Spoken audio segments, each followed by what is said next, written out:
Hello, everybody. Welcome to this Protection Insight podcast. I'm delighted to be joined today by our very own Compliance Director, Ben Allen. How are you today, Ben? Yeah, doing well. Good afternoon, everybody. Nice to be with you, Vincent. Good stuff. Now, in this podcast today, what we're actually going to talk about is actually the regulation of funeral plans and some changes which are coming in that you need to be aware of. So just to get started, Ben, could you just talk us through what exactly are the FCA doing? We're talking about new permissions, things we can't do anymore. Just give us a bit of detail. Yeah, so not the most exciting podcast, I'm sure, but we're looking here at some of the changes in regulation. So the FCA have decided it's time to really focus on enhancing consumer protection. They want to be certain that customers get what they pay for.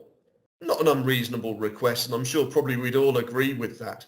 So what they've done is they've looked at a number of different things to try and bring funeral plans perhaps up to the standards that we're already familiar with in other parts of financial services. Now, that's particularly important because it's been sold by people that aren't perhaps what we would class as historically financial services professionals. You go into a funeral home and they will give you what their proposition is.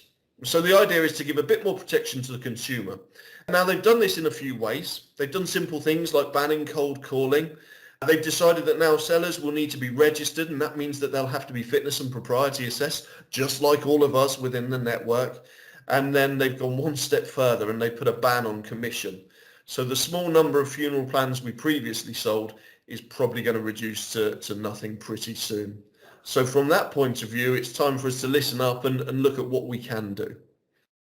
Right, okay. So I think let's just make it nice and clear. What should really advisors be taking away from this? As you say, we don't do a tremendous amount in that space, but it looks like the opportunity is going to limit basically to nothing. So yeah, just give us the detail, Ben.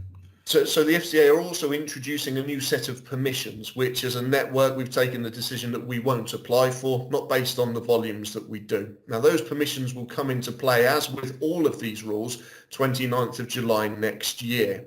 However, we've taken the decision just to draw a line under it now. It's not a big area for us at all, and the impact is absolutely minimal.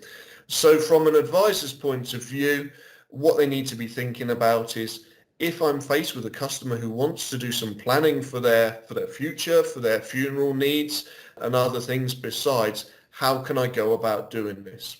So we want to look at other opportunities that are out there available. We'll come on to those in a couple of minutes, I expect. But the key thing is just really to understand that this isn't something we're going to be progressing with as a network. And so to look at other ways that you can support your customer to make sure that in the event that they want to fulfill this need to pay this bill, if you will, that they've got a means of doing so.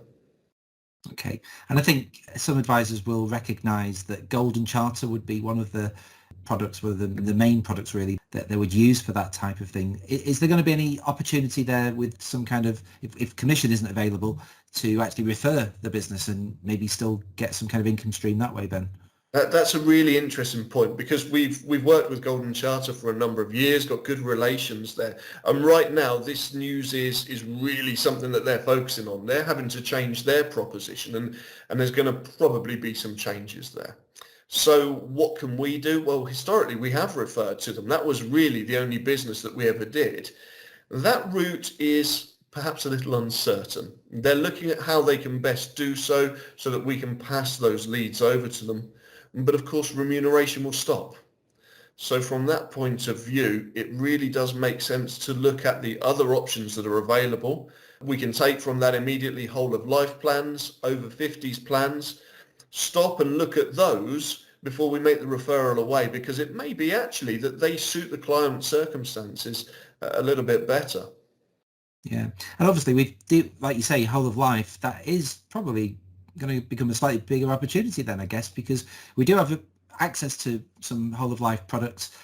Most of the mainstream providers do offer them, and you've also got the likes of National Friendly that offer the guaranteed whole of life type products, also One Family. And in fact, as we publish this podcast, take a look at the other podcast which will be attached to this email, because I've actually sat down with One Family to talk about that in a bit more detail in terms of exactly what that looks like. I think, Ben, from a compliance point of view, obviously there are situations where we do see it within the network where advisors identify a need. The need is for funeral planning, so it's a small amount of life insurance, but actually we see term policies recommended, and that's a bit of a no-no, isn't it? Kind of for obvious reasons, but do you want to tell us why?